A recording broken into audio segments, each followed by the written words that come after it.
Buenas noches. Buenas noches. Buenas noches. El Movimiento Productividad Social les da una cordial bienvenida al Foro Libertad con Barrote.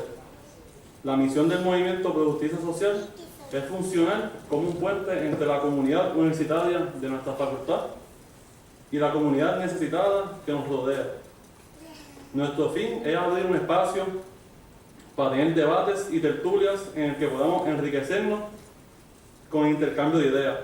El movimiento se ha caracterizado por traer a la discusión temas sociales noveles. El crimen laboral que enfrenta a un exconvicto siendo uno de estos. Tema que se ha discutido en la actividad de hoy. Para darle comienzo a la actividad, la decana Iris Camacho ofrecerá una bienvenida.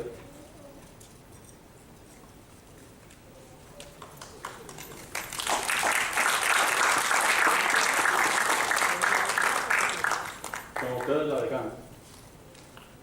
Muchísimas gracias, Jaime. Muy buenas noches a todos y a todas. Antes que nada, bienvenidos a su casa, la Facultad de Derecho de la Universidad Interamericana. A nombre de la Facultad de Derecho agradezco a este exquisito panel que nos acompaña esta noche para el foro o el conversatorio Libertad con Barrote. Para nosotros siempre es un orgullo, para mí a nivel personal también es un orgullo el compartir las actividades de las organizaciones estudiantiles.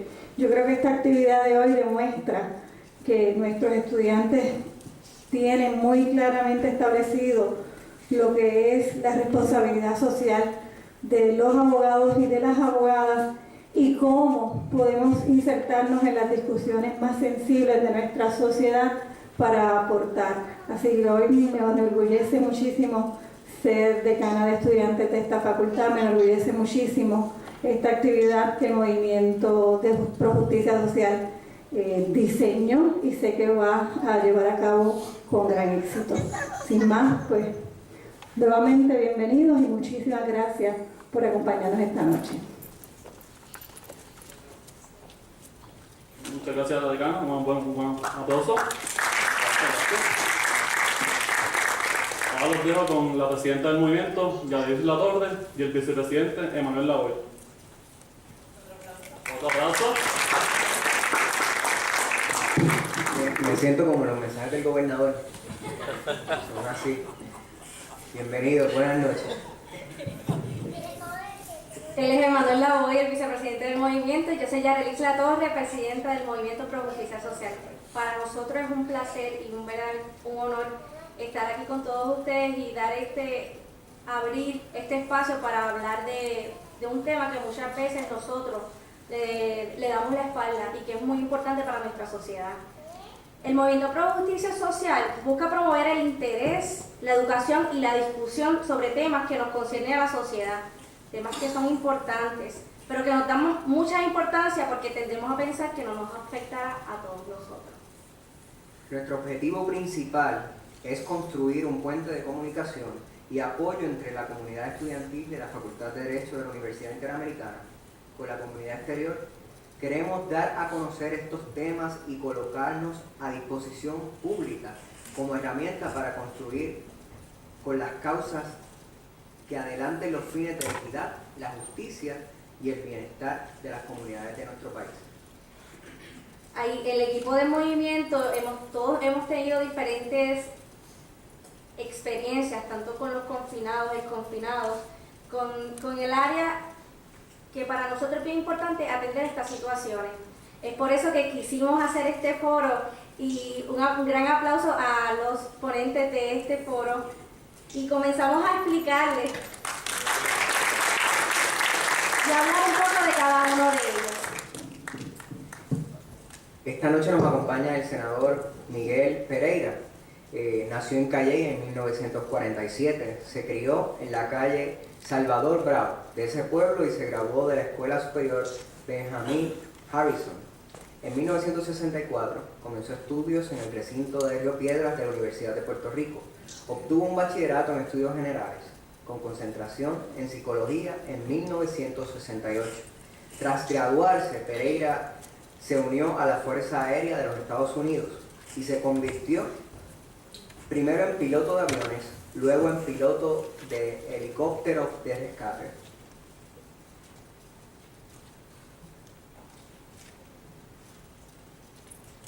Durante la guerra de Vietnam, su labor durante el conflicto bélico le hizo merecedor de una beca para estudiar Derecho en la Universidad de Hofstra en Nueva York. Tras graduarse, trabajó 12 años en el sistema judicial de las Fuerzas Armadas y posteriormente como fiscal de distrito en el Departamento de Justicia de los Estados Unidos. Desde esa posición dirigió la mayor investigación sobre pornografía infantil realizada hasta el momento, la cual conllevó el arresto de personas en 17 estados. Con ustedes, el senador Miguel Pereira, para el que pedimos un fuerte aplauso.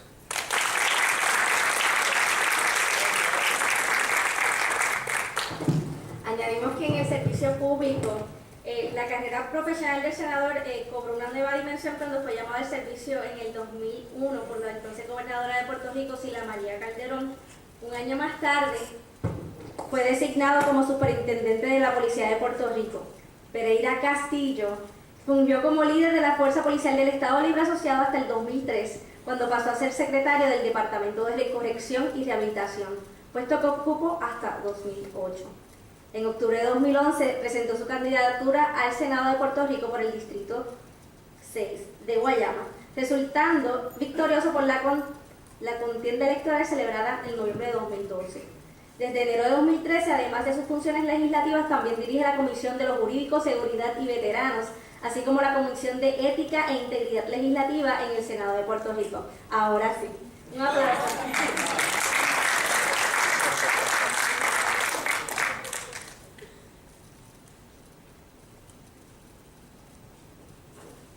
Bueno, y también nos acompaña Juan Antonio Rolón Rivera, de 55 años de edad. Nació el 10 de diciembre de 1958 en Arecibo, Puerto Rico, y se crió en Morovis, lugar donde reside actualmente. Su padre, Nemesio Rolón, fue trabajador de la caña y agricultor. Su madre, Cándida Rivera, ama de casa, ambos padres fallecidos. Es el cuarto de 5 hermanos y reside solo en la casa que era de sus padres. En 1973, siendo estudiante promedio, se convirtió en desertor escolar en el 8º grado. Esto por situaciones particulares. En 1980, en la escuela nocturna, completó el 9º grado. Por medio de estudios libres, obtuvo su 4º año. En 1989, a causa de la adicción, tuvo problemas con la justicia y fue sentenciado 8 años. Por no cualificar para probatoria en comunidad, fue referido a un programa con restricción terapéutica de rehabilitación. Estuvo 3 años interno y completó el proceso de tratamiento en 1993. En el 1994 comenzó a estudiar en la universidad y completó el bachillerato de trabajo social en la Universidad Interamericana, recinto de Arecibo. Debido a sus antecedentes penales, no pudo obtener la licencia de trabajo social ni tampoco obtener empleo por el requisito del certificado de buena conducta, requerido tanto para la licencia como para obtener empleo. Actualmente se encuentra desempleado y lleva los últimos 4 años tratando de concientizar y que se legisle en contra del discrimen al cual es sometido una persona luego de haber cumplido sentencia. Con ustedes, Juan Rolón.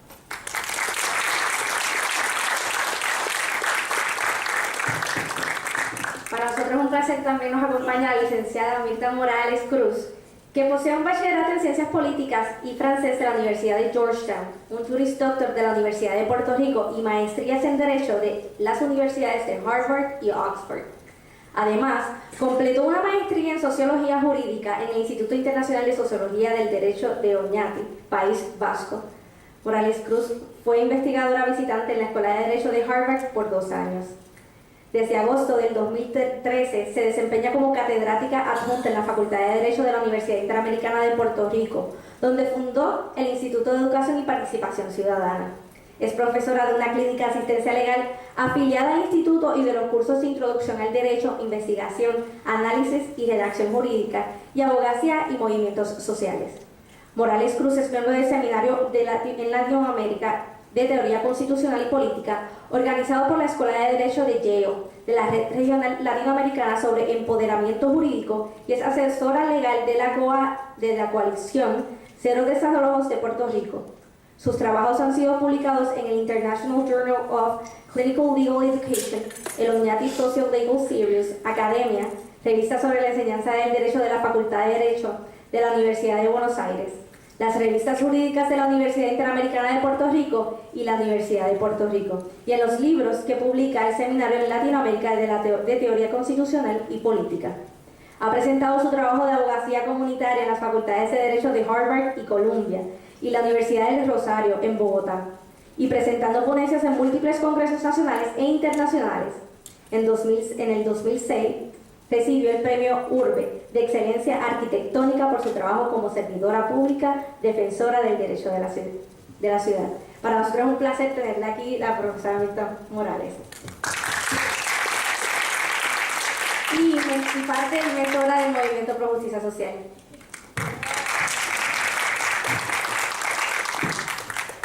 También nos acompaña el teniente Nelson Rodríguez Sepúlveda, teniente de la Policía Municipal de San Germán, donde ha laborado por espacio de 20 años. En este trabajo ha recibido varios reconocimientos por su labor, tanto como oficial del orden público como de supervisor, incluyendo 2 medallas al valor. En el año 2006 fue conmovido a trabajar con un caso de una persona sin hogar que padecía de sus facultades mentales. En este momento comprendió el juramento que hizo al graduarse de la Academia de la Policía, de velar por vidas y propiedad. El proteger vidas no era cuestión de física solamente, sino que se transformó en social, mental, emocional y espiritual.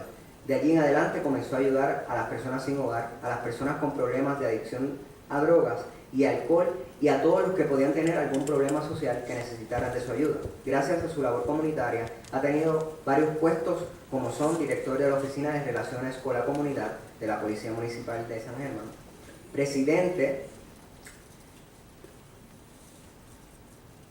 de la Coalición Occidental Pro Bienestar de Personas Sin Hogar, coordinador del programa De Vuelta a la Vida en San Germán, coordinador de seguridad de los residentes públicos en San Germán, oficial de enlace municipal de San Germán en el Concilio Multisectorial Pro Bienestar de Personas Sin Hogar y miembro de la Junta de Directores de la Coalición de Coaliciones Pro Bienestar Personas Sin Hogar. En octubre de 2013, mientras participaba en una cumbre pro bienestar de las personas sin hogar en el pueblo de Coamo, vio la oportunidad de radicar, mediante la Oficina de Participación Ciudadana de la Cámara de Representantes, un proyecto para eliminar de los antecedentes penales algunos delitos menos graves y así buscar justicia social a las personas que tal vez cometieron un error en sus vidas, que se han arrepentido y desean integrarse nuevamente a la sociedad. Más tarde ese proyecto se convirtió en el proyecto 1648 de la Cámara de Representantes, quien fue aprobado por dicha Cámara y espera ser aprobado por el Senado. El teniente Rodríguez ha podido ayudar a muchas personas a obtener su vivienda, así como ha ayudado a muchos a rehabilitarse de sus adicciones.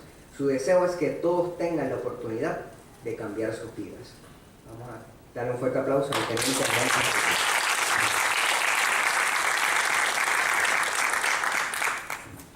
Ahora pasamos con la licenciada Maritza Torres Rivera, directora del área de estudios legislativos de la Oficina de Servicios Legislativos desde el 2007. Antes de dirigir el área de estudios legislativos, asesora legislativa y subdirectora de la misma unidad. Del 2001 al 2005 se desempeñó como abogada en el bufete Mercado & Soto Law Offices en San Juan, donde pudo ejercer la práctica civil, tanto a nivel estatal y federal, con particular enfoque en el área de daños y perjuicios. Como parte de este trabajo, postuló y argumentó ante el Tribunal Apelativo para el primer circuito de Boston, admitida al Tribunal Supremo de los Estados Unidos desde el año 2004. Tiene un bachillerato en Psicología de la Universidad de Puerto Rico y un Juris Doctor en la Universidad Interamericana en esta facultad. Es también notaria.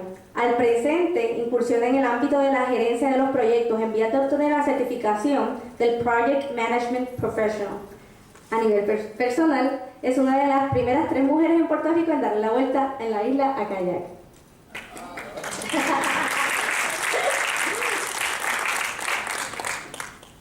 Y por último, y no menos importante, nos acompaña el licenciado Imanol E. Caballero Valentín, graduado de la Facultad de Derecho de la Universidad Interamericana. Obtuvo un bachillerato en Ciencias Políticas en la Universidad de Puerto Rico, recinto de Río Piedras. En el año 2010, siendo estudiante de Derecho, fundó el movimiento Pro Justicia Social, ante la necesidad de crear espacios para la movilización, concienciación de asuntos sociales entre los estudiantes de Derecho de la facultad. Como presidente participó activamente en campaña para concienciar sobre acontecimientos del Tribunal Supremo, apoyar la campaña a favor del Colegio de Abogados y Abogadas, apoyar la primera campaña de derechos humanos, Trayecto Dignidad. Más tarde, la Facultad de Derecho le otorgó la medalla Raúl Serrano Gérez. Igualmente fue nominado por la Facultad de la Universidad Interamericana para recibir el premio Thurgood Marshall Award de la Comisión de Derechos Civiles de Puerto Rico. Al graduarse, trabajó en el Bufete de Derechos Civiles American Civil Liberties Union, ACLU, por sus siglas en inglés.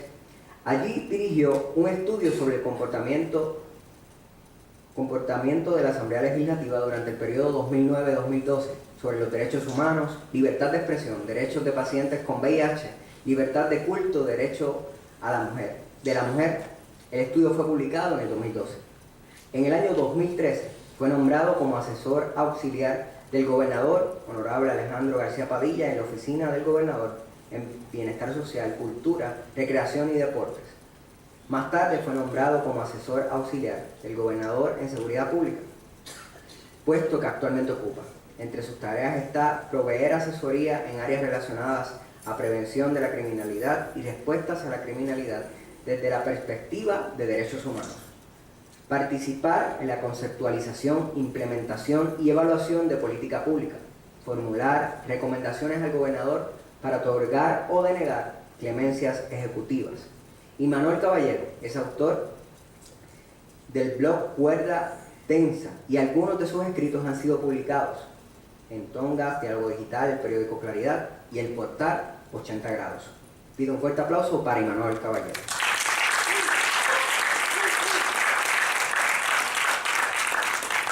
Y comenzamos con Imanol, que para nosotros queremos decir que es un placer y un honor tenerlo también como fundador del movimiento y que estamos trabajando fuertemente para seguir la labor que él nos dejó y ha sido un verdadero ejemplo a seguir. Así que queremos darle la parte para que nos dé la introducción del tema, así que un fuerte aplauso, Imanol.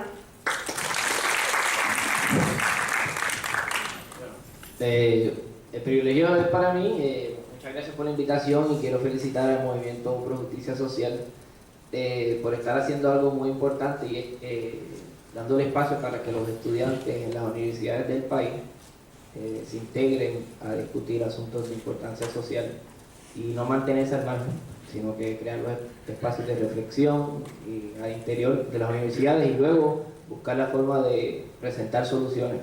Así que eso es definitivamente admirable, así que la admiración es para ustedes. Cuando me invitaron inicialmente me dijeron que se llamaba un foro que se llamaba Libertad con Barrotes. Yo dije, eso no existe. Lo primero que pensé es que no puede haber libertad con barrotes. Y pensé un poco más profundo y me di cuenta que obviamente la imagen es muy fuerte. Es que el enfoque que le querían dar era qué es lo que ocurre exactamente con las personas cuando cumplen sentencias, que son convictos, cómo se integran a la sociedad, cómo le permitimos a los convictos integrarse a la sociedad si es que lo permitimos. Así que de forma es que los barrotes continúan de forma invisible por mucho tiempo. Así que el nombre me pareció definitivamente muy apropiado. Hoy estamos atendiendo a un asunto que es el resultado de la falla del Estado para atender gran parte de la población. Así que nos estamos enfocando en algo muy específico, que es qué hacemos una vez le fallamos a esa persona. Usualmente cuando hablamos de las personas que están sentenciadas decimos que nos falló la sociedad.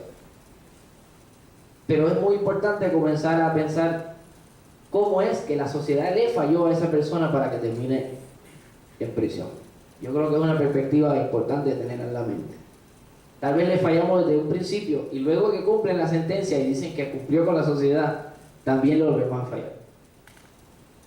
Hoy tenemos un grupo de panelistas importantísimo. Tenemos Ciudadano Rolón, que nos va a hablar de su historia, Teniente, desde la parte que uno la ve como punitiva, cómo se ha integrado a trabajar el asunto de otra forma, cómo ha logrado desde la Asamblea Legislativa integrar esfuerzos ciudadanos para echar hacia adelante legislación.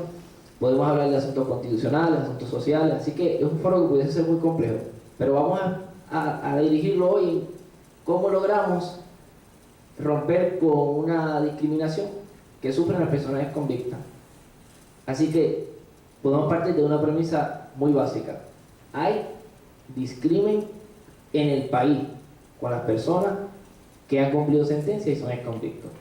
Y me gustaría comenzar con la profesora Mirta, la licenciada, a ver cómo podemos comenzar a discutir el asunto desde cuál es la necesidad del encarcelamiento, cómo es la perspectiva del ciudadano o del Estado, la necesidad de tener un proceso de encarcelamiento, y ahí abrir la discusión a la experiencia de vida y a los procesos legislativos que estamos haciendo.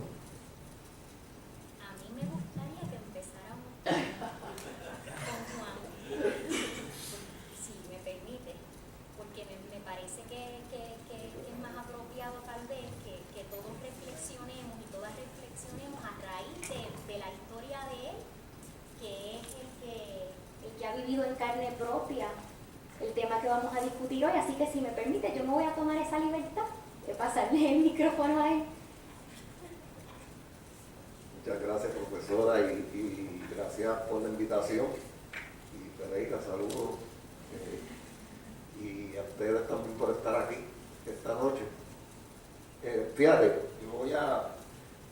tengo esto aquí, lo anoté hasta en una servilleta. Fue un pensamiento que yo vi, me gustó, y como venía para acá yo dije, déjame copiarlo y leerlo, y no tuve tiempo de pasarlo en papel, pero lo voy a leer para que vayan analizándolo. Y dice: el mayor desorden de la mente consiste en creer que las cosas son de cierta manera porque nosotros deseamos que sean así. Yo pude interpretar eso, ¿verdad? Que en muchas ocasiones esto quien lo escribió fue un inventor que estaba formulando una teoría, y tarde que temprano se dio lo que él estaba planteando como cierto.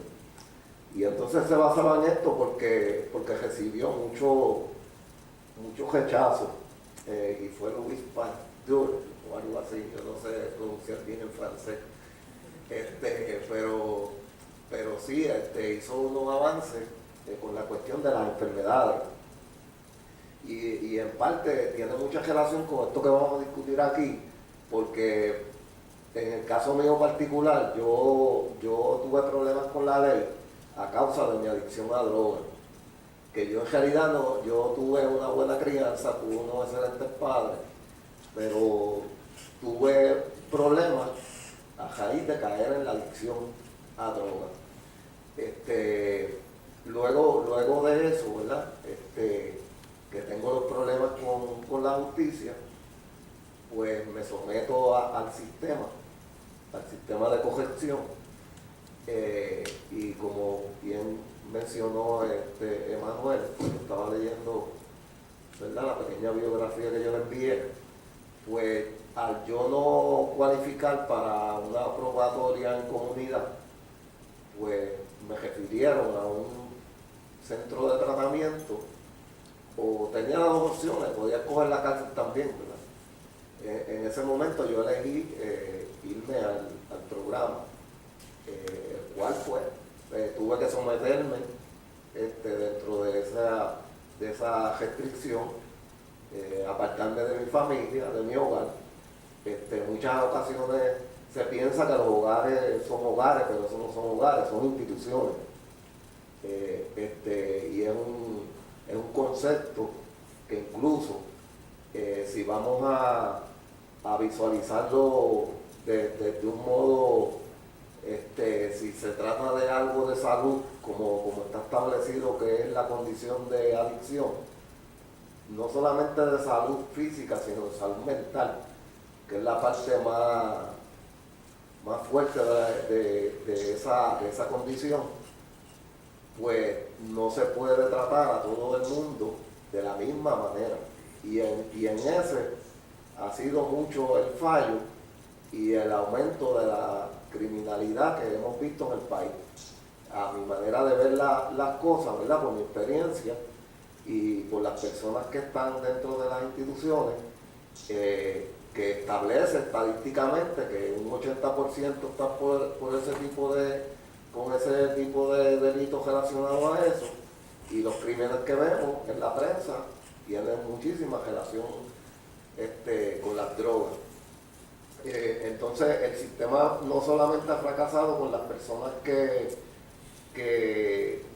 pasan a través del Departamento de Corrección, sino que también ha fracasado en el establecimiento de prevención a nivel salubrista dentro de las escuelas, con la cuestión de las drogas.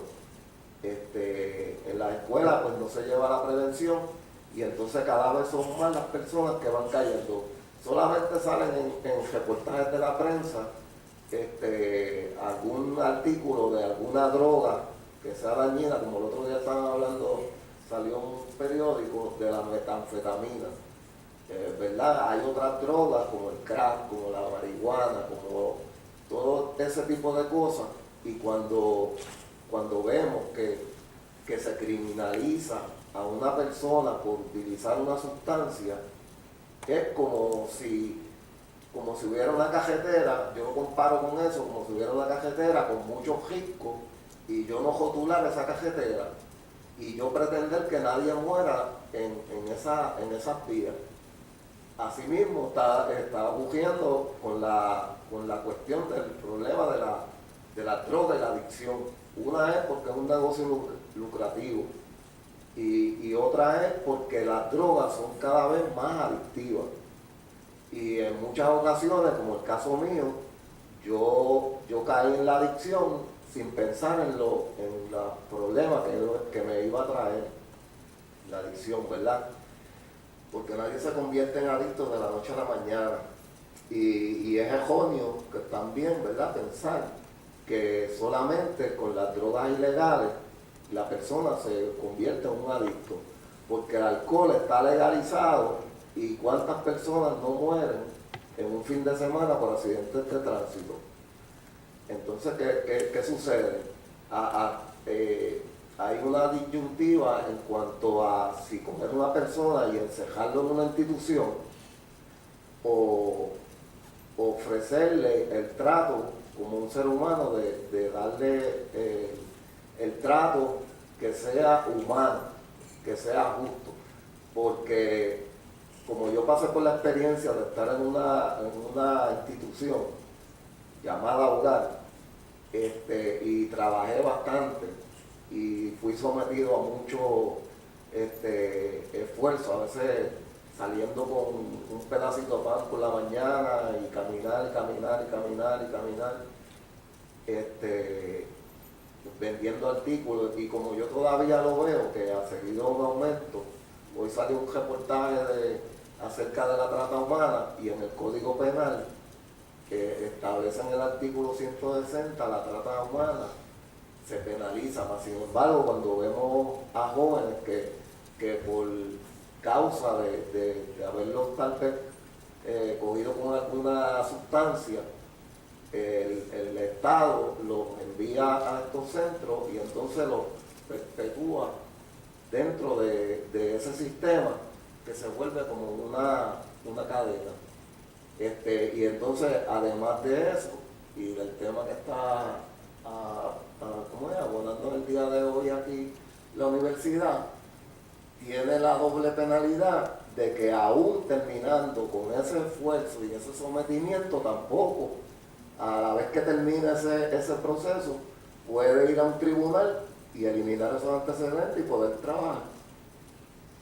A mí me gustaría que si pudiese abundar un poco más en esa experiencia, en tratar de buscar trabajo, la parte obviamente muy fuerte del rechazo o como los mecanismos que legislativamente están disponibles o legalmente están disponibles supuestamente para borrar algunos de los actos delictivos, ¿cómo se ha visto en ese proceso? Háblenos un poco de eso.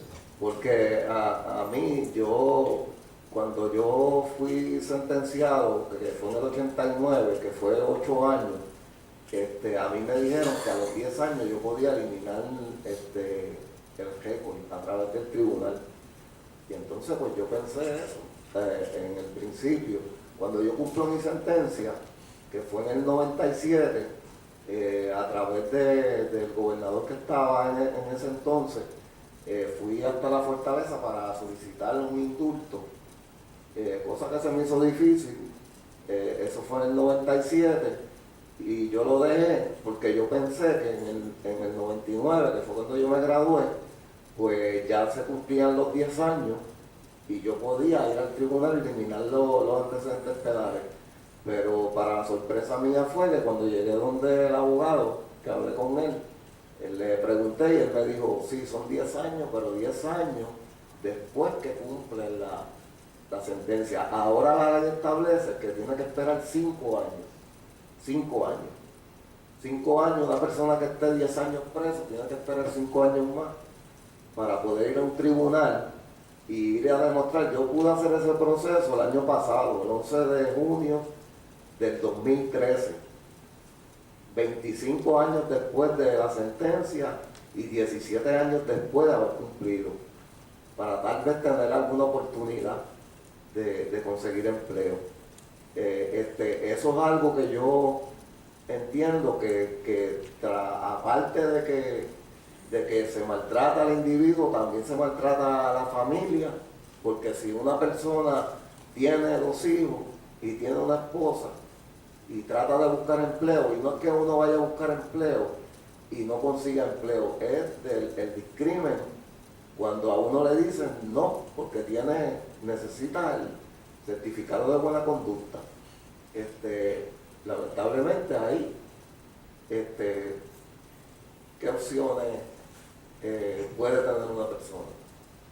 Eso lo motivó a usted también, entiendo que a incidir en el proceso de un proyecto legislativo. ¿Nos puede contar un poco sobre eso? Y tal vez la licenciada, de cómo fomenta ese proceso participativo de ciudadanos para presentar un proyecto. Buenas noches, ¿cómo están? ¿Están dormidos? ¿No se oye? Gracias por la oportunidad. Quería aportar una cosita sencilla antes de que el caballero continúe su participación. Realmente el señor Rolón no intervino directamente en la radicación de la iniciativa que es el proyecto de la Cámara 1648. Más bien, él ha sido un defensor férreo de estos derechos basados en su experiencia, y es por eso que él llega en un momento dado, cuando dentro de lo que es el proceso legislativo de esta pieza, que de paso les tengo que decir que es un proyecto por petición, y el teniente es uno de los peticionarios, él les va a hablar un poquito más en detalle. El señor Rolón se hace participante en las vistas que se llevaron a cabo ante la comisión que evaluaba la pieza una vez radicada, el proyecto por petición. Si ustedes no lo saben, es una medida legislativa que se presenta no motu propio del legislador, sino porque un ciudadano está interesado, tiene ante sí la solución o la manera en que se pudiera atender un asunto mediante legislación. Entonces, el ciudadano se allega al legislador y el legislador radica la medida. Así es como comienza esa pieza, este proyecto por petición. El proyecto de la Cámara 1648 llegó a través de la Oficina de Participación Ciudadana. Yo trabajo en la Oficina de Servicios Legislativos, es un ente de apoyo a la Asamblea Legislativa y a su vez a la Oficina de Participación Ciudadana. Y de allí pues se estuvo redactando, se elaboró una pieza, se estructuró la medida y se radica. Es allí cuando ya en la Cámara, ante la Comisión de Seguridad, pues tuvieron la oportunidad de presentarle a la Comisión sus planteamientos, sus argumentos y su defensa, y es donde entonces interviene el señor Rolón. El teniente Rodríguez, sangermeño igual que yo, pues les va a contar de su experiencia en ese momento en que se acercó, digamos, a la Asamblea Legislativa, porque aunque fue en un evento fuera de los predios, pues llega a presentar su propuesta. Me van a quitar el micrófono. Me gustaría que antes, ahorita estábamos conversando, antes de llegar a la etapa de presentar el proyecto, aunque sea brevemente, uno lo ve como policía y no piensa rápido de la parte punitiva. ¿Qué lo llevó entonces a hacer esa, ¿verdad? A elaborar el proyecto o a entrarse en el proceso? Bueno, sí. Pues como dijeron, mi nombre es Teniente Nelson Rodríguez. Yo me gradué de la academia hace 20 años. Soy jovencito, fue que empecé joven. No saquen cálculos de la edad. Pero sí, en realidad en la academia de la policía no nos enseñan mucho en cuanto a trabajar con esto, con personas sin hogar, con deambulantes o con adictos. Por lo menos hace 20 años atrás no estaba, ¿verdad?, dentro de la academia. Sí nos enseñan, ¿verdad?, como usted dijo, punitivamente, cómo podemos obedecer las leyes. Y fue un caso hace varios años que le estaba comentando a él, donde yo veía los adictos, las personas sin hogar, los veía de una perspectiva diferente a la que las veo ahora. Voy a ser bien sincero. Yo hacía cumplir mis instrucciones como fuera. Pero hubo una ocasión donde estaba un día libre con mi familia y había una señora mayor de edad. Esta señora padecía de sus facultades mentales y tenía un problema severo de alcoholismo. Y yo me había comprado un cajito nuevo. Ustedes saben lo difícil que es comprar un cajito nuevo, ¿verdad?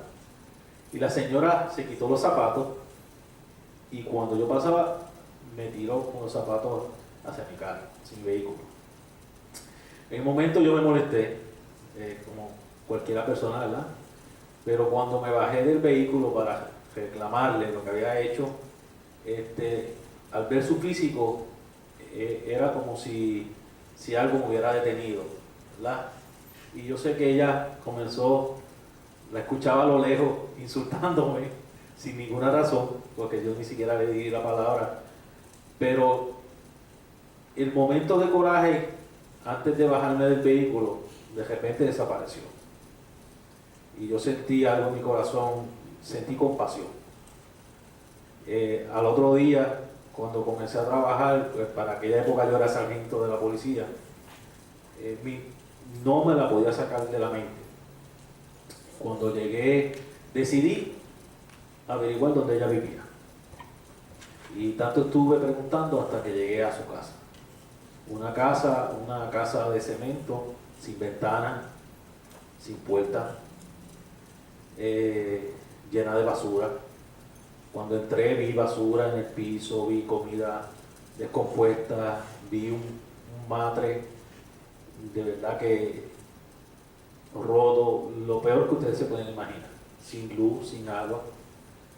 Y eso conmovió mi corazón. Entonces comencé a pensar cómo yo puedo hacer para ayudar a esta señora. No tenía el conocimiento todavía. Lo que hacía era que le llevaba comida cada vez que podía. Hasta que llegó un momento en que yo llegué a la casa a llevarle comida y ya se había caído, se había roto un brazo. Tenía el brazo roto, el hueso. Nadie la había atendido.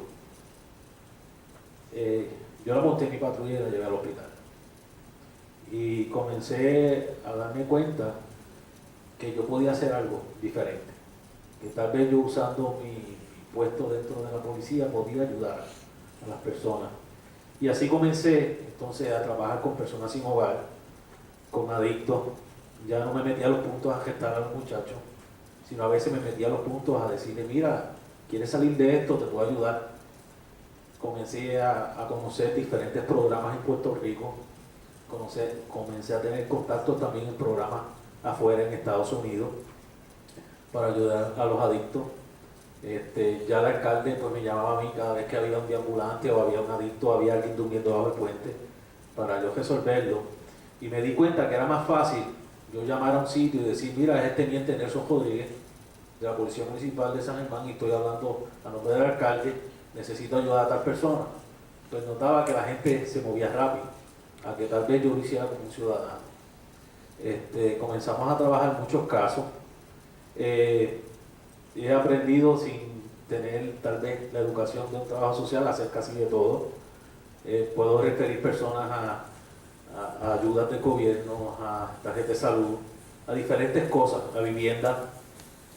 Puedo hacer referidos para vivienda de diferentes, pero me he encontrado con la situación de los antecedentes penales. Es bien difícil sacar a un muchacho de la calle, yo poder meterme a un residencial, hacer un rescate, sacarlo, un outreach, como dicen, sacarlo, meterlo en un programa de rehabilitación a drogas, y luego, ¿qué pasa después que se rehabilite? El muchacho va a necesitar vivienda, el muchacho va a necesitar trabajo, y es bien difícil porque la mayoría de ellos tienen antecedentes penales, sean delitos graves o sean delitos menos graves, no importa. Si aparecen en antecedentes penales, pues es un problema. Es bien difícil poder trabajar con este caso. Estuve entonces en una cumbre de personas sin hogar, porque participo en unas organizaciones de personas sin hogar. Y cuando vi el bus que tenía la Oficina de Participación Ciudadana, la muchacha quería que yo radicara algo, rápido me vino a la mente. El problema más serio que yo tengo y el que más difícil se me hace es poder ayudar a los muchachos que tienen antecedentes penales. Entonces yo pude escribir a mi puño y letra una idea que yo tenía, que era que se eliminaran ciertos delitos, que a veces son delitos hasta, si podemos pensar, hasta insignificantes.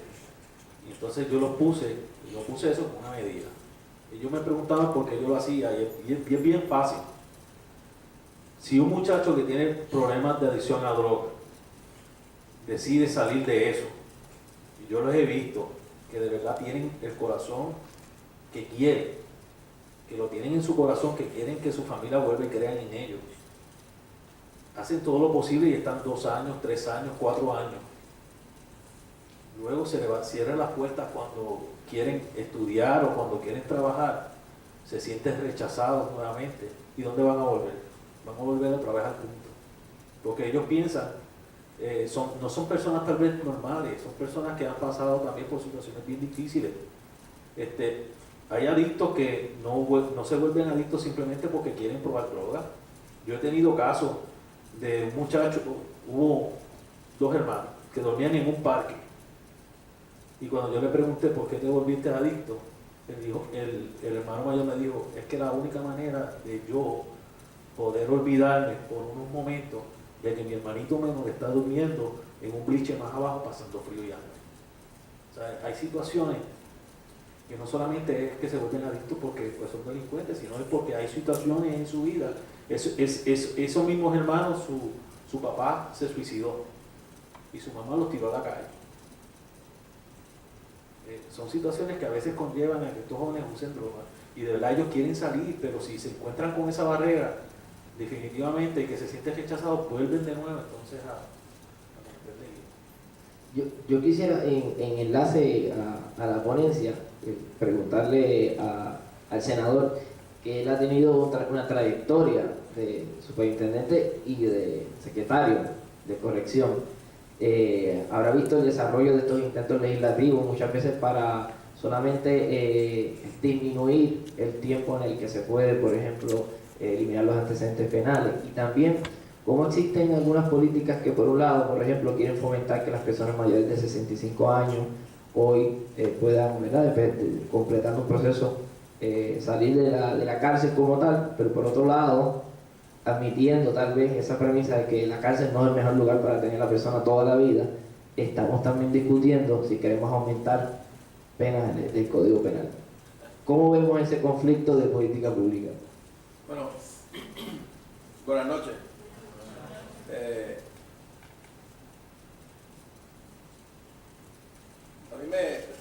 Déjame aprovechar esta oportunidad para hacer esto, porque yo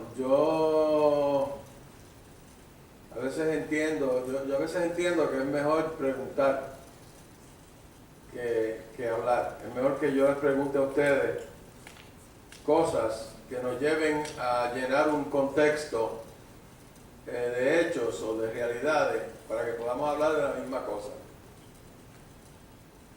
¿Qué edad tiene el preso más joven de Puerto Rico? ¿Quién dice 15 años? Levanten la mano. ¿Quién dice 9? 9 años. Esa es la realidad. Digo, no le decimos que están en la cárcel, decimos, como bien mencionaba Rolón, que están en un hogar. Holy moly, si eso es un hogar, en verdad que venga el creador a verlo. ¿Por qué tenemos la noción de antecedentes penales? ¿Por qué informamos a nuestros ciudadanos de la conducta previa de esta persona que quiere asociarse con este grupo? Yo creo que hay espacio para, y entrando les digo a ustedes que yo tengo conocimiento del proyecto, y yo creo que para empezar nosotros debemos eliminar todos los antecedentes penales para delitos menos graves. De hecho, quizás se han dado cuenta a través de los últimos 2 años, yo creo que nosotros no debemos encarcelar personas por delitos menos graves, es una cosa tonta. Pero, bueno, eso soy yo, ¿verdad? Pero en cuanto a la información de los antecedentes penales, yo creo también que la protección del colectivo, en esa tensión que se desarrolla entre los derechos individuales y los derechos del colectivo, ¿qué hacemos nosotros? No debemos nosotros decirle a un patrono que tiene empleos con niños que esta persona es un pederasta. ¿Sabes qué? Yo creo que sí. Yo creo que nosotros debemos hacer eso. Yo creo que a veces existen situaciones, y es lo único que estamos en mi comisión examinando del proyecto, es qué situaciones en verdad entendemos por cualquier razón, y la razón puede ser, yo tengo miedo de decidir por ustedes, no informarle alguna cosa, y que luego eso resulte en la victimización de otra persona. Así que yo creo que vamos a llegar a un punto donde, pues fíjate, tú eres un violador, pues eso te va a acompañar mucho tiempo, si no el resto de tu vida. Tú eres un violador de niños, padeces de pedofilia, pues mira, eso te va a acompañar mucho tiempo, porque ustedes saben, nosotros no sabemos cómo curar eso. Nadie sabe cómo curar eso. ¿Qué cosa pasa en una persona que encuentra la forma inmadura de un ser humano como un objeto sexual que tiene un contenido erótico? Como eso nadie sabe curarlo, pues quizás debemos alertar a las personas de que esta persona sufre de esto. Que hay un derecho a completar tu condena. Yo estoy completamente de acuerdo con eso. Pero existe también un reclamo válido de una noción de seguridad de la comunidad. Eso para mí no incluye ningún delito de adicción a droga. Por eso empezamos con los niños de 9 años que están confinados. Porque hay fallas de nosotros como pueblo que se reflejan en nuestras acciones luego. acciones que tomamos en contra de nuestros ciudadanos cuando se comportan de cierta forma. Entonces me pregunto también si se debe eliminar el antecedente penal, ese historial de esta persona por algunos delitos, porque sencillamente no eliminamos esa tipificación, vamos a eliminar esa conducta tipificada como delito. No sé, son preguntas, ¿verdad? Son preguntas que me tengo que hacer dada mi realidad presente como legislador. Y yo me siento aquí y me escucho cuando la introducción y a veces pienso, coño, yo ahora me he muerto. Porque, no, que hizo esto, hizo aquello y todas las cosas que ha hecho. Oh, ni modo, yo me morí, ¿verdad? Nadie me ha dicho eso. Esto es del 2012.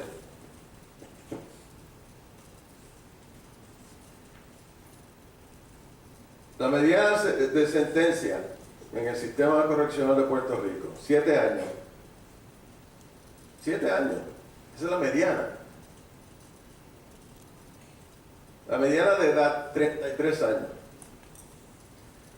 La mediana de grado escolar, el 11º grado.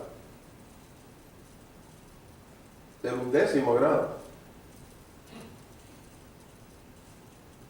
Eso causa otras preguntas. ¿Cómo es que entonces nosotros tenemos gente tan educada, tanta gente tan educada, confinada? ¿Cómo es que llegamos a esto? El número de hijos de nuestros confinados, 2 hijos, esa es la mediana.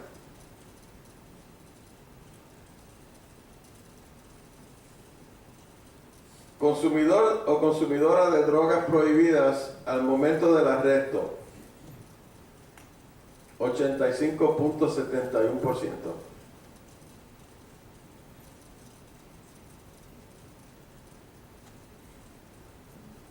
Profesión, ocupación u oficio, ninguna, 28.31%, casi 29%. ¿Qué quiere decir eso? Porque 70% tenían alguna profesión o oficio. Pero desempleado al momento del arresto, 62%.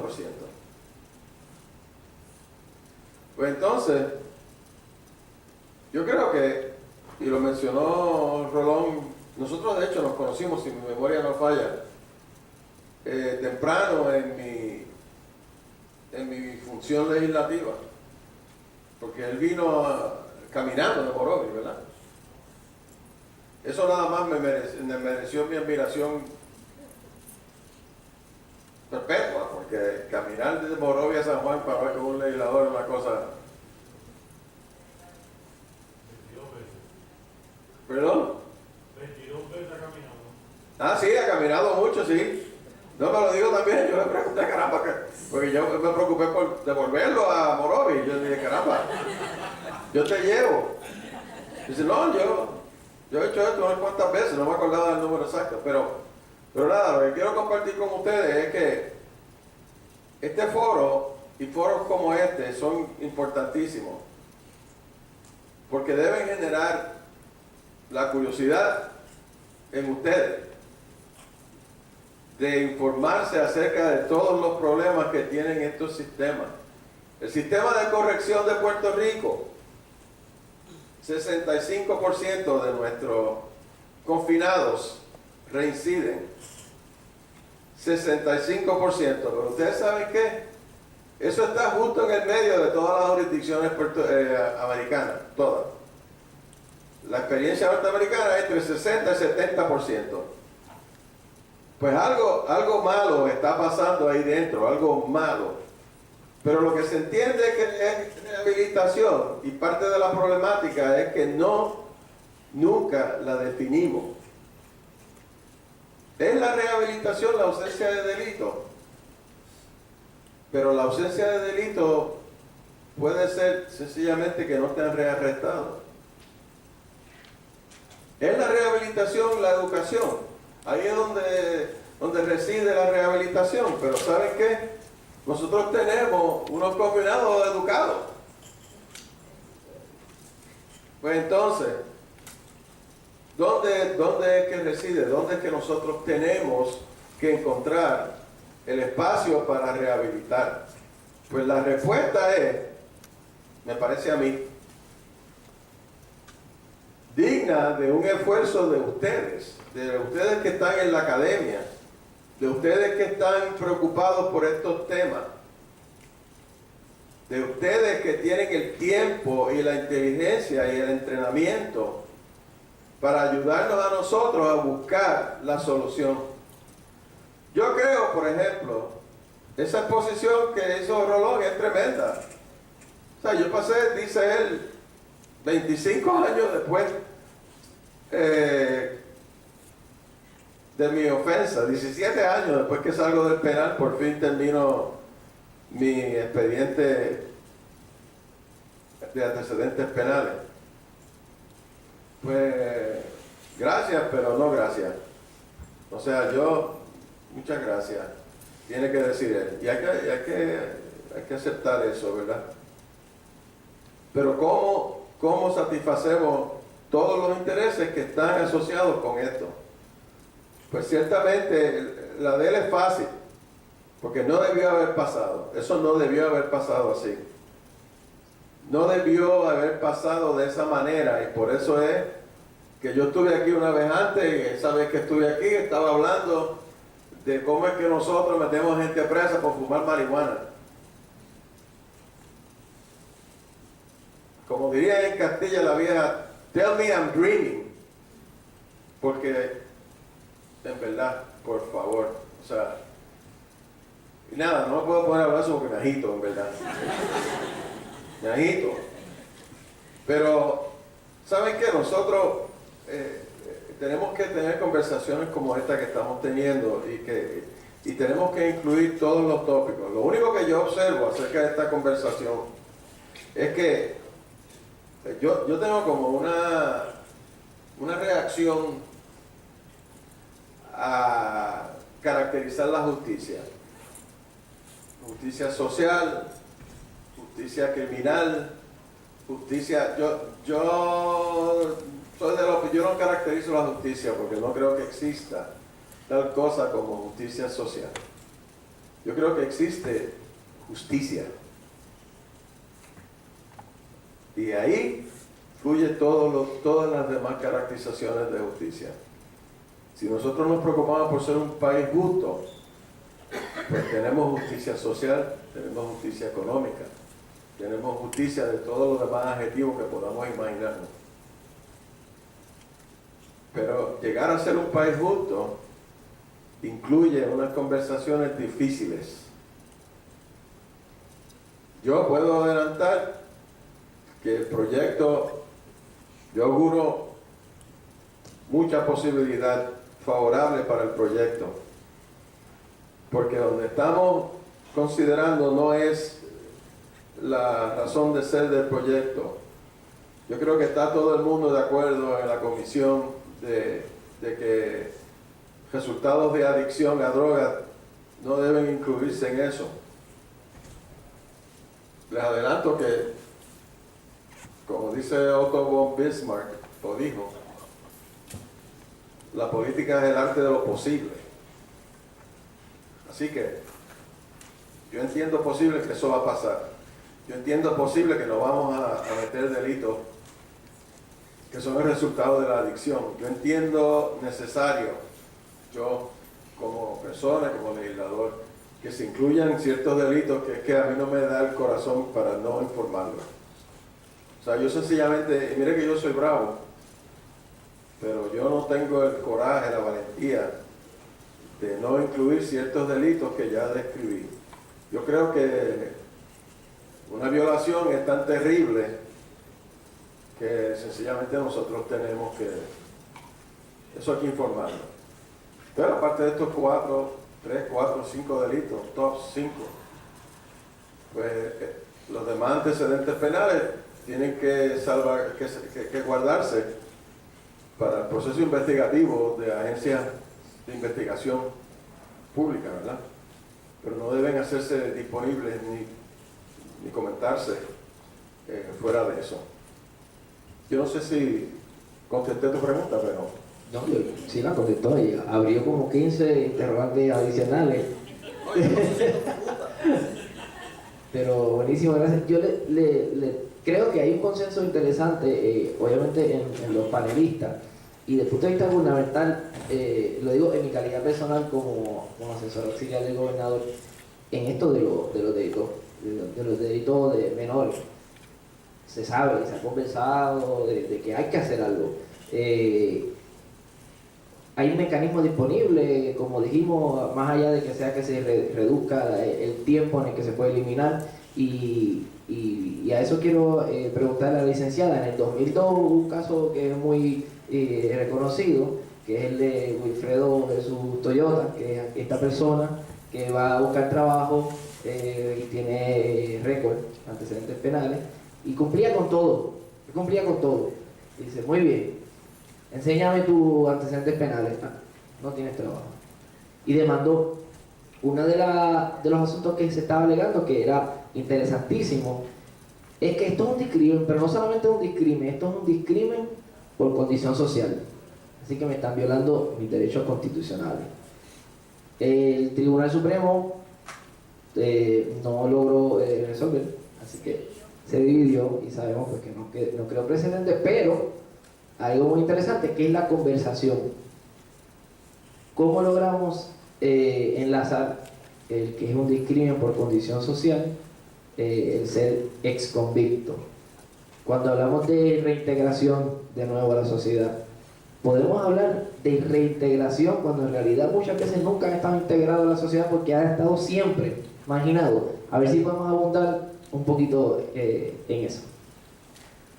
Buenas noches a todos y todas.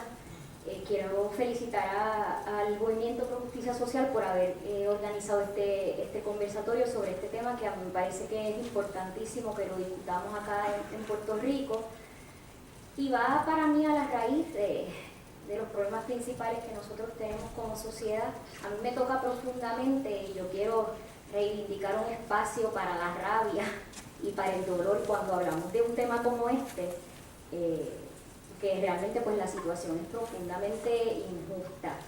Yo recuerdo cuando yo era estudiante de Derecho, hice mi clínica en la sección de delitos graves, y recuerdo que mi primer cliente en aquel momento tenía 25 años, que era la edad que yo tenía, y estaba acusado de un robo.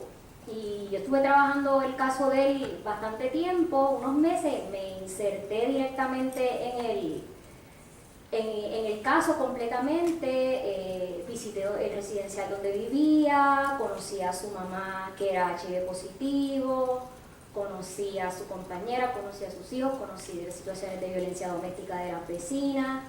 Él era una persona que tenía récord, había estado convicto, había estado preso por 8 meses por un delito de deportación de armas, si mal no recuerdo, y precisamente era una persona que tenía problemas encontrando trabajo porque tenía el récord criminal, no encontraba trabajo. Yo decía, mira la diferencia, ¿verdad? Tenemos 25 años los dos, mira la vida de él, mira la vida mía, mira cómo la gente rápido juzga desde afuera y dice que la gente escoge lo que hace, que la gente nace de cierta manera más propensa a cometer un delito.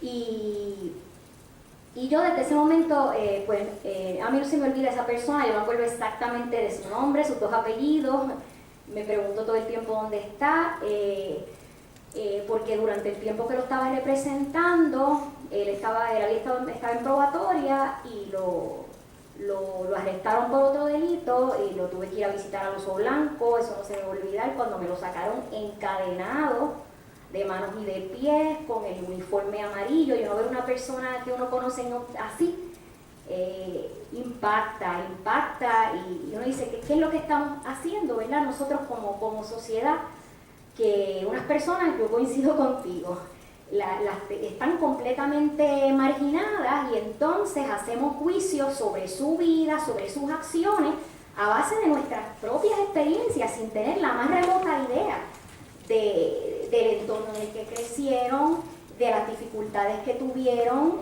Cuando el teniente mencionó los temas de, a veces, situaciones que llevan a las personas a la adicción, situaciones dolorosas, problemas de salud mental. Yo llevo desde el 2002 trabajando con comunidades de escasos recursos económicos en Puerto Rico.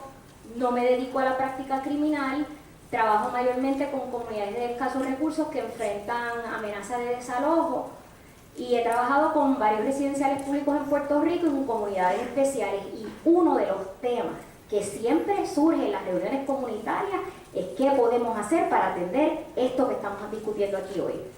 Porque salen los jóvenes de la cárcel y todas las personas en la comunidad lo que desean es que esa persona pueda encontrar un trabajo, echar para adelante, pero entonces no encuentran trabajo. Y es algo pero que surge siempre. ¿Y qué podemos hacer? ¿Qué podemos hacer con estas personas? Muchos de ellos varones jóvenes que salen y no consiguen trabajo, y entonces empieza esa puerta giratoria, esa reincidencia, porque entonces si no consiguen trabajo, ¿cómo van a generar ingresos? Y entonces nosotros como sociedad no estamos atendiendo eso y culpabilizamos a la gente por unos actos que realmente responden a toda una gama de circunstancias, ¿verdad? Complejas, complejísimas. Y entonces, cuando vamos a los residenciales, y Freddy puede dar fe de eso, ¿verdad? Que vamos a los residenciales, nos sentamos en la oficina de la Junta de Residentes, estamos allí unas horas recibiendo consultas de los residentes, y la pregunta también del récord, la dificultad de conseguir trabajo una vez tienen el récord criminal. Y voy más allá, hay gente que me dice que el mero hecho a veces de poner la dirección, que viven en un residencial público, que ya por eso no les quieren dar trabajo, porque asumen que porque viven en un residencial público ya van a delinquir.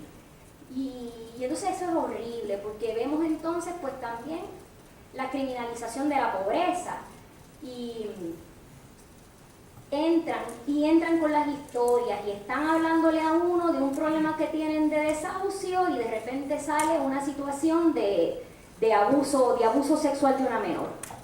Ah, no, pero yo no dije nada, porque como a mí también me pasó cuando yo era chiquita y a mí no me creyeron. Y lo dicen como si fuera lo más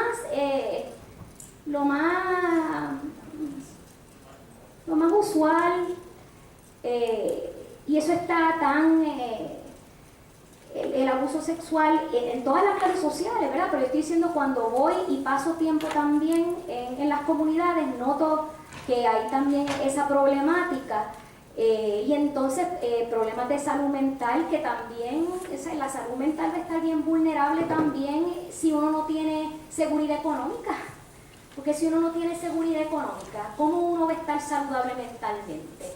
Entonces todo está ligado. El tener seguridad económica, el tener estabilidad económica a largo plazo, está ligado a la salud mental. Entonces, ¿qué viene primero? ¿El huevo o la gallina?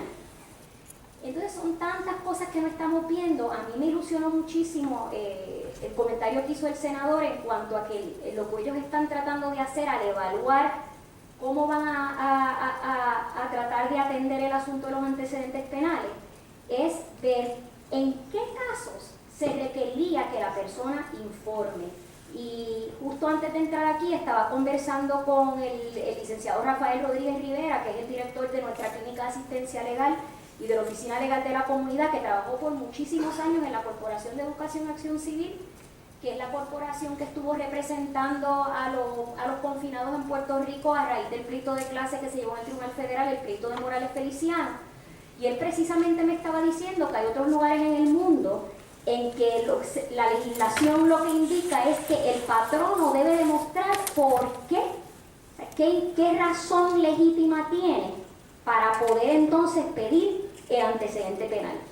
Porque se parte de la premisa que muchos de los patronos no van a tener realmente una razón legítima, que tiene que ser un tipo de trabajo, como lo que usted mencionó, tal vez un trabajo con niños, que entonces si tienes una persona que ha tenido delitos de abuso contra menores, se requiera cierto tipo de trabajo, porque hay toda una gama de trabajo, me atrevería a decir la mayoría en las cuales el antecedente penal de una persona realmente no va a hacer una diferencia, Cuando nosotros fuimos de aquí, una delegación del Movimiento Pro Justicia Social este año al Congreso Rebellious Lawyering, que se hace todos los años en la Facultad de Derecho de la Universidad de Yale, fuimos precisamente a un panel que trataba este tema y cómo lo han atendido en la ciudad de Nueva Orleans. Y en la ciudad de Nueva Orleans y en otras ciudades en Estados Unidos, me parece que en San Francisco también, han logrado aprobar en el ámbito de la ciudad unas iniciativas que se llaman Ban the Box. Ban the Box es prohíbe la caja. Y la caja a que se refieren es que en la solicitud de empleo tu patrono no te pueda preguntar si tú has sido convicto de delito. En la solicitud de empleo. ¿Para qué? Para que no voten esa solicitud al zafacón, que es lo que tienden a hacer. No te lo pueden preguntar en la solicitud de empleo. Ahora, si te llaman a entrevista, te lo pueden preguntar. ¿Y cuál es la lógica detrás de eso? Pues que en la entrevista, si el patrono pregunta, por lo menos la persona tiene la oportunidad de explicar. Pero para que no te descarten de antemano y tengas la oportunidad de por lo menos entablar una conversación. Entonces a mí me gustaría que, ¿verdad?, que la legislatura acojan, me encanta la iniciativa del teniente. Lo que dijo Pereira me fascinó, de tener esa perspectiva, que fue la misma que había conversado con el licenciado Rodríguez de otros países, que se tenga que demostrar por qué es que este tipo de trabajo, en este tipo de trabajo en particular que yo patrono tengo, yo no puedo tener una persona con X antecedente penal y cuál es la conexión. Y nada, pues darle las gracias de nuevo a los miembros y las miembros del movimiento, porque me parece que este es un tema que va a la raíz, que si nosotros queremos atender los problemas más graves que tenemos en Puerto Rico, si no nos sentamos a hablar de esto, no vamos a poder echar hacia adelante. Gracias. Gracias, licenciada. Yo quisiera añadir que sobre esa misma iniciativa, ahora mismo desde la oficina del gobernador se han considerado y de hecho han tenido apertura a recibirlas, porque es una de las mejores formas de resolver el problema. Lo que se hace es que las personas finalmente se evalúan por sus méritos, porque no es hasta que tiene una oferta de empleo que se logra hacer solicitar el antecedente penal. Y la mayoría de los estados tienen un análisis de relación. Es muy difícil, yo diría que es imposible, hacer una lista taxativa. Este delito se puede negar con este trabajo, porque primero las condiciones del mundo moderno hacen que los trabajos cambien y se modifican y sigan mutándose, sino que el tribunal en su momento hace la evaluación. Por ejemplo, hay jurisdicciones que si la persona tiene un caso que es de sustancias controladas, pues ese sí puede estar prohibido de trabajar en una farmacéutica. Y crean con jurisprudencia una línea de relaciones directas que tienen que ver con su trabajo. Y por el otro lado, que también es la obligación, se asustan los patronos, nos están obligando a contratar a cualquier persona con ese conflicto, también se les crea un tipo de protección, porque una vez cumplen con ese análisis de relación directa, ellos profundizan, ¿no?, en la investigación y se protegen de que hicieron el cotejo necesario antes de contratar a alguien, por ejemplo, un conductor de guagua de las escuelas, pues tal vez no pudiese estar contratando con una ofensa sexual, ¿no? Y le da un tipo de protección a los patronos. Lo que quiero decir con esto es que hay estados ya que lo están haciendo y que se está trabajando y que hay soluciones muy concretas que se pudiesen añadir a la iniciativa que tenemos. No sé si Ron. Sí, gracias. Y yo quería añadir, ¿verdad? Y agradecer al senador. Eso fue, cuando yo lo visité a usted, fue el 30 de enero de 2013. Y me recuerdo porque fue el primer legislador que se sentó conmigo a hablar el tema. Había hablado con muchos por los pasillos, pero usted fue la primera persona que me atendió y se lo agradezco. Yo quería mencionar que después que se aprobó la Constitución del Estado Libre Asociado, se aprobó en el 1959 la Ley 100, que esa es Ley Anticrimen Obrero Patronal.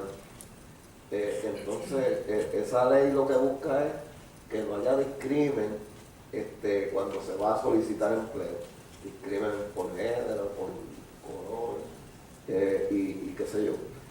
Actualmente, dentro de esa ley, no hay nada que cobije a una persona que tiene antecedentes penales. No lo protege. Esa ley no protege ni tanto la empresa privada como el gobierno. Tampoco da trabajo a personas que tienen antecedentes penales. Una de las cosas que yo he planteado y tomando, ¿verdad?, lo que dice el senador, que hay que velar también por el colectivo, y es que una persona, luego de cumplir una sentencia, si esa persona ha estado bajo la supervisión del Departamento de Corrección por un término de tiempo, pues ya saben cómo es el comportamiento de esa persona, saben cuál ha sido el proceso de rehabilitación de esa persona, porque ha estado bajo la supervisión. Y que la persona no tenga que ir al tribunal 5 años luego, sino que si la persona lo desea, pueda ir con un informe de su social de la persona que estuvo bajo la custodia de esa persona, y que pueda ir al tribunal y que un juez sea quien determine si la persona es merecedor de que se le eliminen esos antecedentes. Hay muchas maneras. Yo eliminé mis antecedentes penales, pero mis huellas están allí. Yo hago algo y me cogen las huellas y mis huellas están allí. Ese expediente todavía está abierto, porque yo no lo he solicitado. Porque la gente piensa así, eliminaste el récord. No, pero eso está allá, eso es otro proceso aparte que hay que hacer.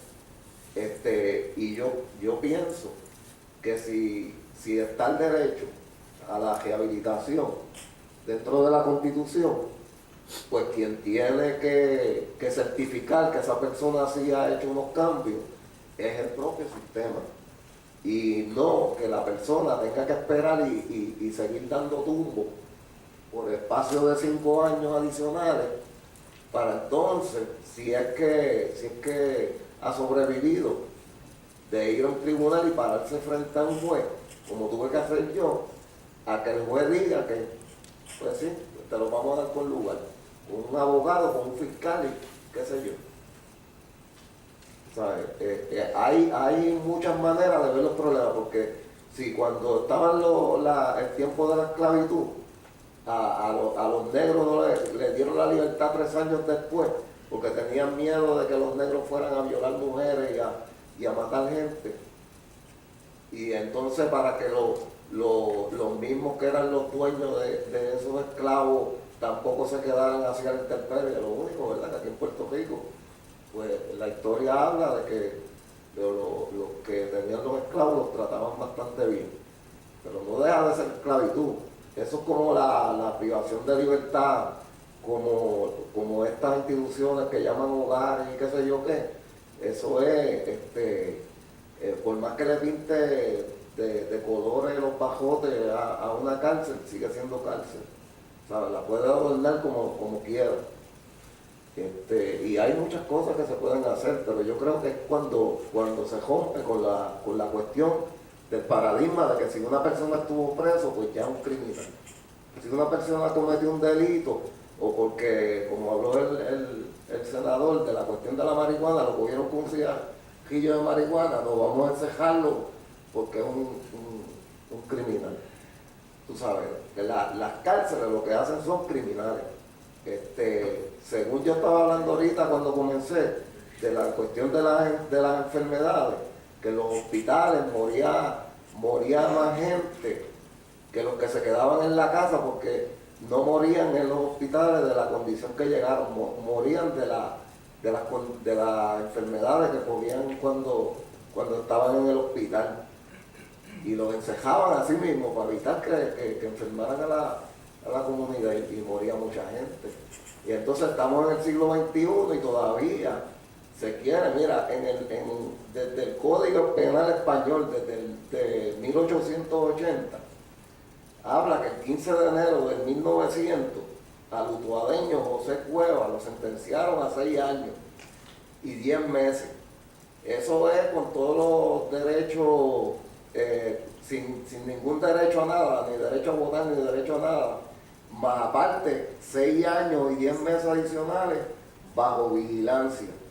Esa era la visión y el enfoque era porque se entendía que el delincuente no se rehabilitaba, ¿entiendes? Y entonces estamos ahora en este momento que se ha comprobado que la adicción es una condición de salud, encejando adictos en las cárceles, creando gente con malestar, dejando que niños crezcan solos, y entonces nos quejamos del maltrato de menores, de la violencia que hay, porque hay una cosa, y mucha gente, y por cierto, que habló de las caminatas, yo he hecho 22 caminatas, ahora voy a hacer la próxima, 23 caminatas, y yo comencé a hacer esas caminatas para hacer visible lo que la mayoría se hace invisible.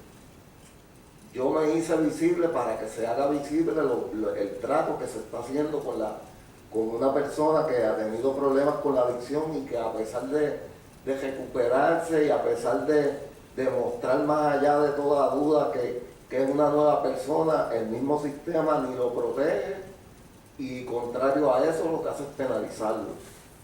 Y agradezco mucho, ¿verdad?, esto y esta iniciativa. Pero hay unos datos que también son importantes, y es la cantidad de personas que se ven afectados con esto. Mira, esto es de la administración de tribunales. Del 2007 a 2008, en Puerto Rico, en los tribunales, se declararon culpables o salieron culpables 34.910 personas.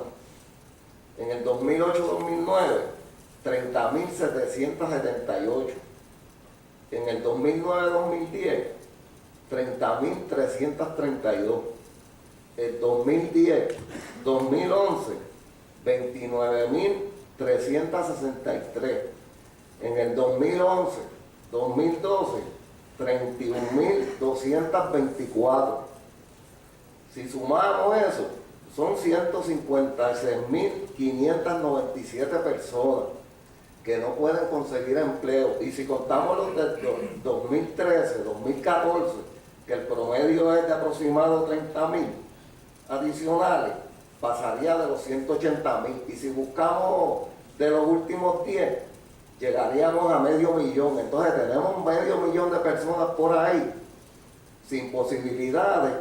Y entonces nos quejamos de que la gente está agresiva, de que la gente está violenta, de que mira cómo mataron. Entonces, aparte de eso, viene la prensa y cuando cometió una fechoría, le ponen 20 micrófonos en la cara y después dicen, y la persona tenía antecedentes penales. Para completar. Entonces, pues, se sigue perpetuando y esa es la imagen, esa es ahora,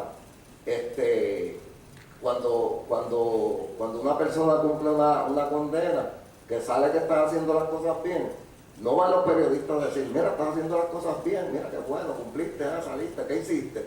Sí, estudié refrigeración y qué sé yo qué, que es una cosa académica, porque cuando viene a ver no puede ejercer tampoco, porque si tiene que colegiarse o algo, tampoco lo van a aceptar.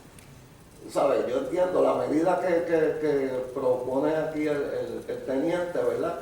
De no incluir esos delitos, algunos de esos delitos menos graves, es muy buena, pero que también se debe de legislar para que no sea el gobernador el que tenga que decidir si le da un indulto a una persona, porque si todos sabemos que como es la política, ¿verdad? Y no es que esté hablando de política, pero todos sabemos cómo es, pues un gobernador no le va a dar un indulto a alguien así porque sí. No, vamos a dárselo por los méritos. Y yo sé que hay mucha gente que tiene sus méritos, cumplen su sentencia y tienen sus méritos de haber logrado cambios en su persona y establecer unas metas y no sé, muchas cosas, ¿verdad? De verdad, es una cadena que afecta no solamente al convicto. Si esto que estamos hablando aquí sirve de algo, es que esto es de sociedad, no es una cuestión de los convictos como tal, es de la sociedad completa. Yo creo que después de esas palabras de Rolón es muy difícil seguir añadiendo algo, además de que abrió también, ustedes tienen, Movimiento de Justicia Social tiene como temas para 15 foros más. Habló de la cobertura de la prensa sobre los casos criminales, habló de la negociación de los derechos constitucionales para cuando las personas llegan a un acuerdo, habló de la pobreza de nuevo, de cuán marginados están, así que hay temas. Vamos a abrir los micrófonos para unos minutos de preguntas. No sé si el senador quiere añadir algo más o los panelistas quieren añadir algo más. Teniente, licenciada. Yo lo único que quiero decir, quiero más bien abonar quizás a lo que el honorable senador menciona, que estamos en la academia, hay tiempo y mentes que todavía están muy frescas y disponibles para buscar soluciones. El asunto no es un problema de la legislatura, el legislador tiene como responsabilidad tratar de más bien procurar ver de qué manera nos puede facilitar nuestra vida en sociedad. Pero qué tal si nosotros como ciudadanos buscamos alternativas y le proponemos alternativas y somos gente de cambio. Así que en la medida en que ustedes, que se llevan hoy muchas asignaciones, muchas ideas, muchos temas interesantes, pueden aportar con esas ideas mediante lo que conocemos y ya hablamos ahorita de proyectos por petición, yo estoy segura que serían muy bienvenidas, porque son asuntos que se pueden atender mediante legislación y definitivamente serían ciudadanos responsables que estarían aportando un granito, como es el caso del teniente, a un mejor Puerto Rico, a una mejor sociedad. Y definitivamente es su responsabilidad, es nuestra responsabilidad aportar, insertarnos en el sistema. Así que por favor, llévense eso en sus mentes y vean, seguramente pues nos podrían facilitar. Me encantó la idea, esa iniciativa que trae la licenciada en cuanto a lo que es el Ban the Box.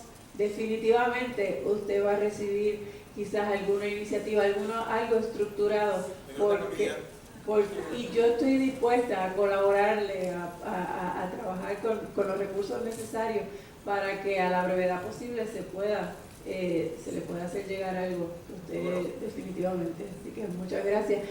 ¿Puedo decir una última?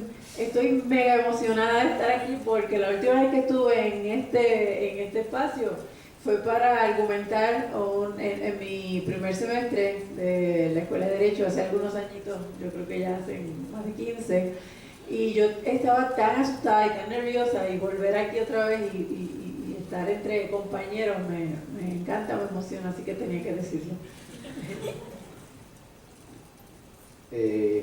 ¿Quién tiene alguna pregunta? El micrófono está abierto.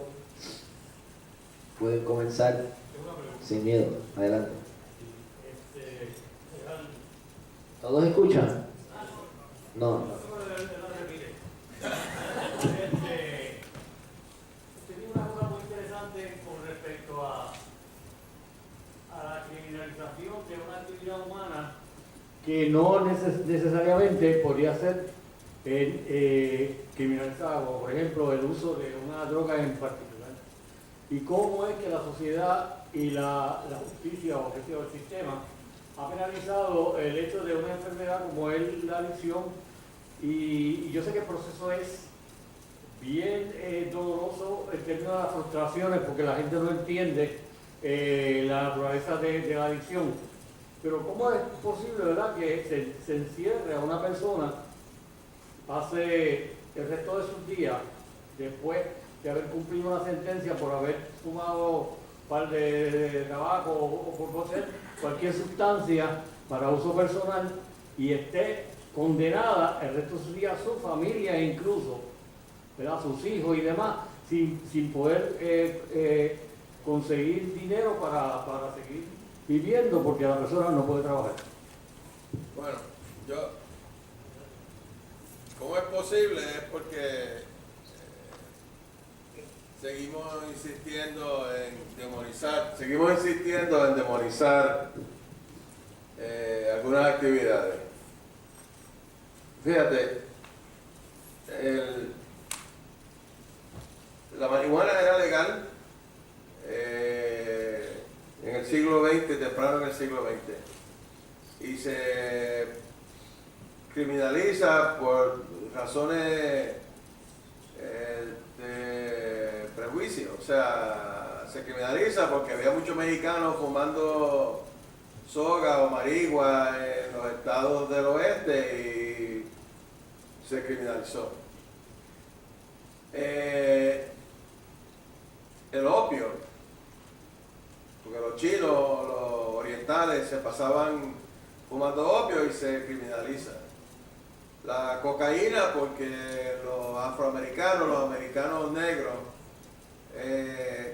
pues estaban utilizando mucha cocaína. Tan es así que uno, ¿verdad?, de los mejores compositores de los Estados Unidos, que es de nombre Cole Porter.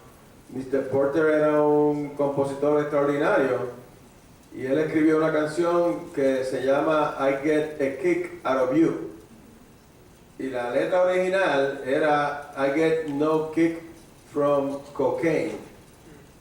No la canto porque se acaba inmediatamente el foro, pero, ¿verdad? I get no kick from cocaine. Mere alcohol does nothing at all. I get a kick out of you. Pues él entonces se vio obligado a cambiar la letra from I get no kick from cocaine a I get no kick from champagne. Yo fui parte de ese esfuerzo. O sea, yo pasé muchos años profesionales. Déjame decirte esto. Yo establecí el Grupo Conjunto de las Calles Seguras en Puerto Rico. Yo trabajé con el cambio de ordenamiento jurídico en Colombia para cambiar el proceso de uno esencialmente napoleónico a uno adversarial, como, ¿verdad?, se conoce el proceso. Pues yo fui a reuniones del Departamento de Justicia diciendo, mira, si ustedes me dan a mí más recursos, si tú me das a mí más horas extra para yo poder seguir estas investigaciones y esto y lo otro, pues yo termino con la droga, en el tráfico de drogas por el Caribe. Todos los que estábamos allí, porque lo que resulta ser curioso es que no éramos los soldados los que estábamos equivocados, era la estrategia. Como seguimos repitiendo este proceso de demonizar las cosas, seguimos diciendo mentiras y algunos de nosotros las creemos. O sea, pues fíjate, tú sabes que un policía de Puerto Rico que se llama Miguel Andaluz, que no hace mucho tiempo fue el subdirector de la Oficina en contra de la Adicción. Miguel, cuando era agente del Grupo Conjunto de Investigación de Aduana, fue a Medellín. Nosotros teníamos una necesidad de investigar cómo transitaba el dinero a través del Caribe para llegar a Florida. Y para lograr eso necesitábamos una cantidad de dinero excepcional, me parecía a mí en ese momento, pero resultó ser una cantidad pequeña. Y él fue a Medellín, Colombia, y le quitó bajo ese fraude a Pablo Escobar $2 millones. Cuando uno va a Medellín, Colombia, ciertamente en esa época, a robarle dinero a Pablo Escobar, no te hace falta valentía, no te hace falta compromiso, no te hace falta dedicación, no te hace falta disciplina. Tú eres un soldado bien disciplinado y bien con mucho valor, con mucha valentía. Pero ¿qué es lo que pasa entonces? Porque nos rehusamos a entender que es la estrategia la que está mala. Nos rehusamos a entender eso como sociedad. Nos rehusamos a entender que nosotros estamos botando $500 millones al año. Nuestros, aquí, de nosotros, en la guerra contra las drogas. Nos rehusamos a entender eso y hablarlo, y nos da miedo hablarlo en público. Y parte de este problema es este. ¿Cuántos aquí creemos que debe cambiar la ley de antecedentes penales? Vamos a levantar la mano, yo creo eso. ¿Cuántos creemos en eso? Miren alrededor de ustedes. Ese es el problema que nosotros tenemos en estos cambios sociales.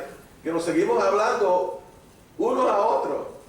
No es a nosotros que tenemos que hablarnos unos a otros, es a otras personas. Es a personas que no creen como nosotros. Cuando uno escucha a alguien decir, no, porque esto con aquello, uno tiene que, si sabe lo contrario, ¿verdad? Si sabe lo contrario, con el respeto de la conversación, porque no es tampoco decirle, mira, ¿verdad? Tarugo a alguien. Es decir, oiga, yo creo distinto a ustedes por esto y por esto y por esto, y compartan su información. Pero si yo entendí su pregunta, la respuesta es que nosotros insistimos por un montón de razones. ¿Por qué lo hacen los americanos? Nadie en Estados Unidos hace una pregunta que para mí es tan sencilla. Ven acá, si nosotros somos la casa de los libres o de la libertad y la casa de felicidad, ¿por qué es que todos los drogos del planeta quieren traer su producto aquí? ¿Por qué es eso? ¿Por qué es que la inmensa mayoría de las sustancias controladas se consumen en Estados Unidos? ¿Por qué es que los americanos insisten en cuidar sus fronteras con verjas de acero? Cuando el peligro principal que tienen ahora con sustancias controladas no es la droga importada, es la droga manufacturada, que se llama crystal meth, es la metanfetamina, lo que es un problema para ellos. ¿Por qué? ¿Por qué seguimos haciendo eso? Y, by the way, los norteamericanos han gastado $13.800 millones todos los años en la guerra contra las drogas desde 1972. Esos son tantos ceros que yo no sé ni hacer eso rápidamente. Pero eso es ciertamente más de $1 trillón. Nosotros hemos gastado $5.000 millones en los últimos 10 años. No, nada más eso no, esos son 500 al año. Pero otros 500. O sea, nosotros, miren esto. Y este proyecto viene por ahí, así que prepárense. Si nosotros escogemos bien un matrimonio joven que por dificultades o por selección no quieran tener niños y le entregamos un niño que esté preso con nosotros en instituciones juveniles y le pagamos $50,000 al año para que hagan eso, nos ahorramos $58,000 por nene. ¿Quieren que lo repita? ¿Y quién hace eso? Eso va a ser otra pelea y una garata y aquel y el otro. Y pues mira, a mí no me preocupa la garata. Tan es así que yo cuando tenía 12 años caminaba en shorts y eso pasa desapercibido en el recuento de mi vida. Pero uno caminar en shorts a los 12 años cuando uno vive en Calle, Puerto Rico, era algo, ¿sabes? Eso no era fácil de hacer. Así que la realidad nuestra es que tenemos que hablarlo. Por eso yo he dicho muchos años ya, la academia tiene que ser el líder de esto. La academia tiene que ser el líder. Primero porque tienen la oportunidad, tienen las mentes, tienen el tiempo, tienen los recursos. Pues edúquennos. Edúquenos a los que estamos en esta posición legislativa. Edúquenos como sociedad. Edúquennos. Pero no puede ser sencillamente limitando esto a reunirnos, personas que piensan igual, para repetirnos. Oye, yo pienso de esta manera. Ah, yo también, qué bueno. Ah, sí, tú también, sí, nosotros. Tenemos que buscar audiencia, imponer audiencia. Yo le dije una vez mucho más gente que esta. En mi distrito, que es el distrito de Guayama, 23% de nuestros niños le nacen a jóvenes de 19 años o menos. Pues, ¿qué quiere decir eso? Eso quiere decir que pues, somos el distrito más pobre de Puerto Rico. Y sin embargo, si uno se le acerca a un padre o a una madre de ese distrito, de los 15 municipios que comprenden el distrito, y le dice, oiga, vamos a darle educación sexual a estos niños en la escuela. ¿Cómo? Es que si uno le da educación sexual, pues entonces le despierta la curiosidad. ¿Really? Eso no es así, eso no funciona de esa manera. Bueno, pues, a usted y a mí me pasa que nos despertó la curiosidad hace mucho tiempo.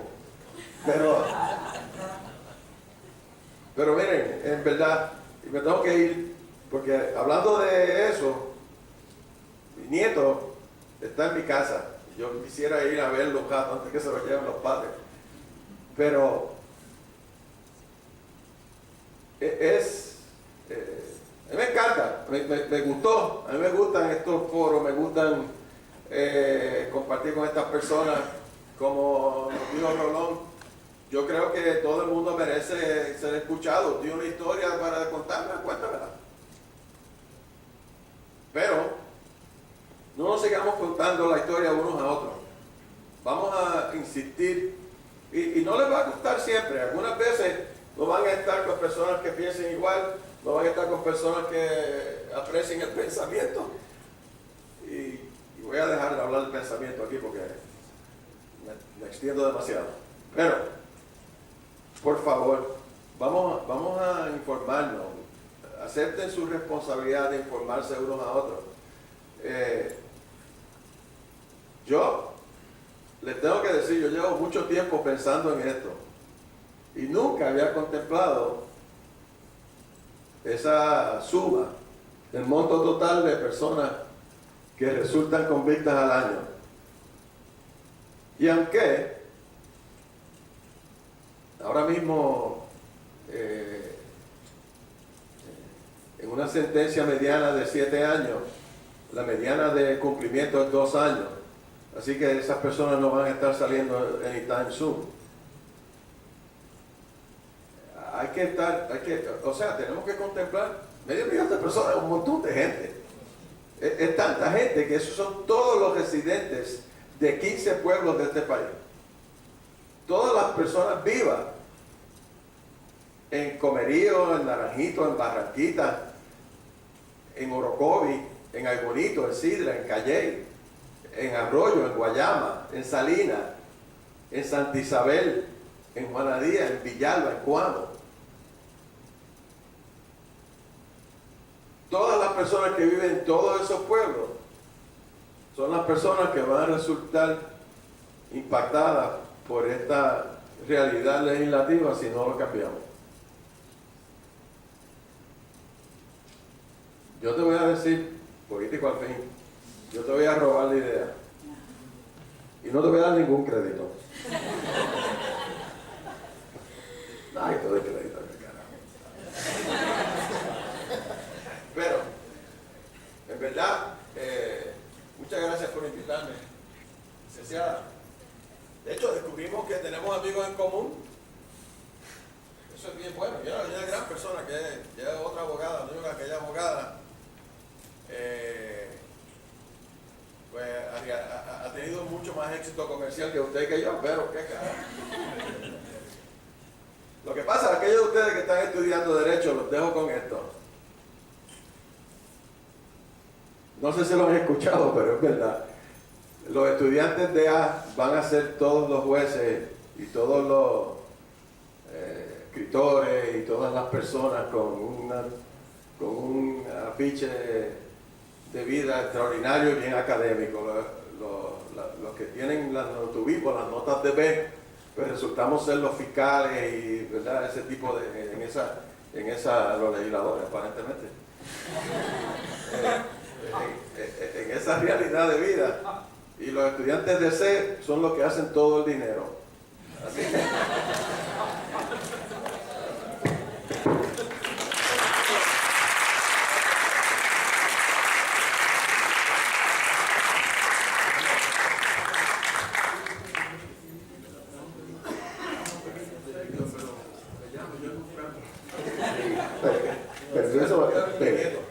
con el permiso y quiero agradecer, ¿verdad?, al senador, y para hacerle una invitación también a ustedes y al senador si quiere también participar, ya que hablamos de las caminatas. Yo el día 23, eso es domingo 23 de noviembre, yo voy a salir caminando la número 23 ocasión desde Morovis hasta el Capitolio.